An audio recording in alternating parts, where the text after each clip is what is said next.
সবাই কেমন আছো? আজকে আমি খুব খুশি হয়ে এই তোমাদের জন্য ভিডিওটা করছি। আজ থেকে মনে হয় 2-3 সপ্তাহ আগে তোমাদেরকে আমি শেয়ার করেছিলাম আমার ব্যালকনিতে পায়রাটা ডিম দিয়েছে। আর সেই ডিমটা আমার যে হাউস হেল্প ছিল দিদি, ও ভুল করে না জিজ্ঞেস করে ফেলে দিয়েছে। তো সেটা নিয়ে তো তোমাদের সবার সাথে অনেক কথা হয়েছিল, সবাই আমাকে বলেছিল মন খারাপ করো না, আবার হলে খেয়াল রেখো বা অনেক রকম কিছু। কিন্তু তারপরে না, তার ঠিক একদিন পরেই আবার আমার পায়রাটা ওই সেম জায়গায় সেম একটা ডিম দিয়েছিল। এবার সেটা আমি তোমাদের সাথে শেয়ার করিনি, তার পেছনেও কারণ আছে। সেই কারণটা হচ্ছে, সে যখন ডিমটা দিয়েছিল আমি জানি না, আমি দেখিনি, বারান্দায় যাওয়া হয় না। পরের দিন যথারীতি আমার হাউস হেল্প যে দিদি, ও এসে আমাকে ওই ডিমটা নিয়ে ফেলতেই যাচ্ছে, দিয়ে ফেলার আগে আমাকে দেখাচ্ছে যে দেখো ম্যাডাম, এখানে আবার তোমার পায়রা ডিম দিয়েছে, আমি ফেলে দিচ্ছি। আমি তখন ওকে তাড়াতাড়ি করে বলেছি যে না ফেলো না, তুমি ওখানে রেখে দাও। ও বলছে যে না দিদি, নোংরা হবে। আমি বললাম যে দেখো, তুমি তো অলরেডি ওটাতে হাত দিয়ে দিয়েছো ডিমটাতে, আমার মনে হয় না ওটা ফুটবে, কেননা ওটা ছোঁয়া লেগে গেছে। আর তারপরে ও তো সারা রাত বসে না, পায়রাটা সারা রাত বসতো না, ও চলে যেত। তো আমার মনে হয় না ওটা ফুটবে, এই সবেও একটা ডিম হারিয়েছে, তো আরেকটা হয়েছে, তুমি ওর কাছে রেখে দাও, সান্ত্বনা হিসেবেই রেখে দাও। যখন ফুটবে না, ও যখন নিজেই বুঝতে পারবে ফুটবে না, ও ওটাতে বসবে না, তখন আমরা ডিমটা ফেলে দিয়ে ওই জায়গাটা সরিয়ে দেবো। কেননা বারবার হলে, আমারও বাচ্চা আছে, পায়রা থেকে অনেক রোগ হয়। অনেকে তোমরা আমাকে বলেছো যে গিনি অনেক ছোট, তুমি একটু খেয়াল রেখো, ওই শ্বাসে, ওই পায়রার লোমের শ্বাসে অনেক রোগ হতে পারে, শ্বাস নিলে রেসপিরেটরি প্রবলেম হতে পারে। তো যাই হোক, ডিমটা ওখানে ছিল, আমি রোজ ওকে খেতে দিতাম, জল দিতাম, বসতো, পুরো পোষা হয়ে গেছিলো জানো তো, আমাকে দেখে ভয় পেতো না।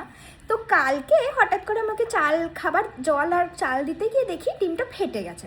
তো আমি ভাবলাম হয়তো নষ্ট হয়ে গেছে, ডিমটা অলরেডি হাত দিয়ে দিয়েছিল, পড়ছে, হয়তো ফেটে গেছে। তখনও না আমি বুঝতে পারিনি, আমি ভেবেছি ফেটে গেছে, আমি এবার বলবো যে দিদি তাহলে তুমি যখন বসবে না তুমি ফেলে দিও। মানে আমি ভাবছি যে আমার হাউস হেল্পকে বলবো। আজকে আমি এখন বারান্দায় জামা কাপড় তুলতে গিয়ে দেখি একটা ছোট্ট বেবি হয়েছে।